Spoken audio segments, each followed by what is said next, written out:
আমি একটি গুরুত্বপূর্ণ দলের কথা বলতে চাই। আমরা দাম দিই, আমাদেরকে দাম না দিলেও আমরা দাম দিই। সকল রাজনৈতিক দলের প্রতি আমাদের শ্রদ্ধা আছে। সেই দলটি কথা বলতে চাই যে তারা বিএনপি যেটা বলে তার উল্টোটা তারা করতে চান সবসময়, অথচ এরা কোনোদিন দেশের মন্ত্রী মিনিস্টার হওয়ার স্বপ্ন কখনো দেখতে পারে নাই। এরা একটা পরগাছার মতো অনেকটা, কখনো আওয়ামী লীগের ঘাড়ে পাড়া দিয়ে মন্ত্রী হন, আবার কখনো বিএনপির ঘাড়ে সওয়ার হয়ে মন্ত্রী হন। এখন সওয়ার হয়েছে এনসিপির ঘাড়ে, এখন এনসিপির ঘাড়ে সওয়ার হয়েছে, কোনো লাভ হবে না। একটি কথা আপনাদেরকে আমি বলতে চাই, অনেকটা গল্পের মতো মনে হবে, আমি যখন এই 17 বছরে বহুবার জেল খেটেছি, একবার এক নাগারে 2 বছর, ঠিক না 22 মাস প্রায়। ওই সময় জামাত ইসলামের আমির নিজামী সাহেব, তারপর সেক্রেটারি জেনারেল সাহেব মুজাহিদুল ইসলাম, মুজাহিদ সাহেব, দিলওয়ার হোসেন সাইদি সাহেব, ডাক্তার তাহের সাহেব সহ অনেকেই আমরা একসঙ্গে জেলে ছিলাম। 2 বছর 2 তারাবির নামাজ জেলখানায় করেছি। আমার সুযোগ হয়েছিল সাইদি সাহেবের এবং নিজামী সাহেবের সঙ্গে বসার, কথা বলার, দেখেছি অত্যন্ত ভালো লোক, শুনেন অত্যন্ত ভালো লোক। আমি এই মঞ্চ থেকে বলতে চাই,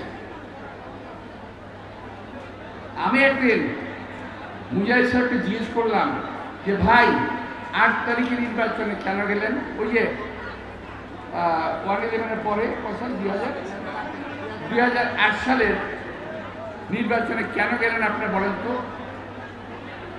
মুজাহিদ সাহেব ক্ষিপ্ত হয়ে গেলেন, এই ব্যাপারে আপনার সঙ্গে কথা বলা যাবে না। আমি বললাম যে না, আমার সঙ্গে কথা বলতে হবে, আপনি কেন গেলেন? 2008 সালের নির্বাচনে দেশনেত্রী বেগম খালেদা জিয়া সঠিক সিদ্ধান্ত নিয়েছিলেন, উনি নির্বাচনে যেতে চান নাই। কিন্তু মুজাহিদ সাহেব এবং জামাত ইসলাম জোর করে নির্বাচনে বিএনপিকে নিয়ে গিয়েছিল। এটি ছিল একটি ভুল সিদ্ধান্ত।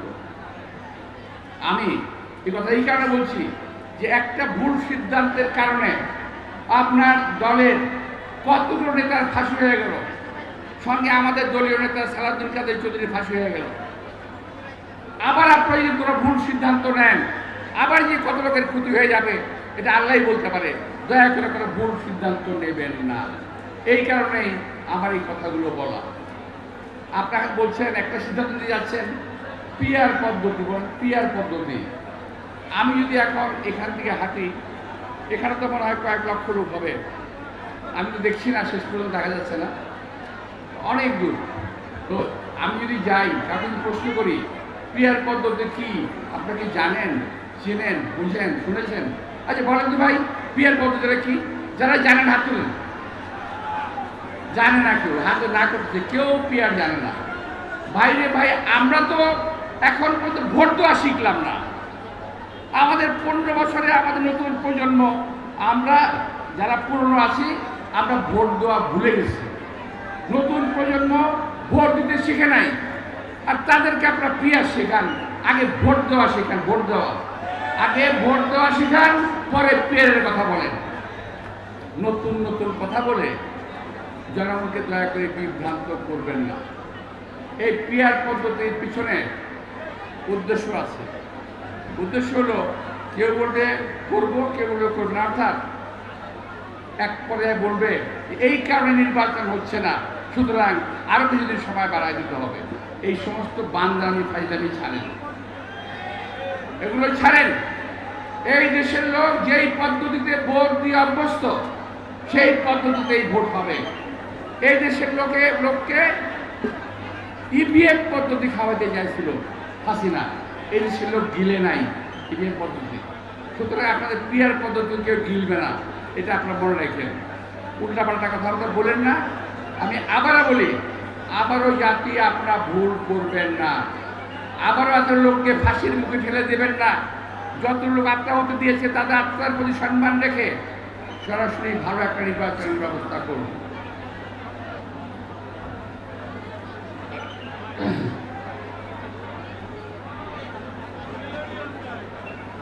আর আমাদের যে ভাইরা বিএনপিকে ঈর্ষা করেন তাদের উদ্দেশ্যে বলছি, বিএনপিকে ঈর্ষা করে কোনো লাভ নাই। শহীদ জিয়ার প্রতিষ্ঠিত দল, দেশনেত্রী বেগম খালেদা জিয়ার লালিত দল এবং আমাদের নেতা তারেক রহমানের পালিত এই দল, এই দল আল্লাহর রহমতে জনগণের অনেক বহু ভিতরে পৌঁছে গেছে। এই দলকে সহজেই নাড়ানো যাবে না। প্রিয় ভাইয়েরা, যদি কেউ বিএনপিকে একেবারে এমন সব কথা বলেন বিএনপি সম্পর্কে, এই সমস্ত কথাগুলো কিন্তু বিএনপি কর্মীদের গায়ে খুব লাগে। আমরা রিয়াকশন দেই না, দিতেও চাই না। আমরা বলছি যথাযথ নির্বাচনের কথা।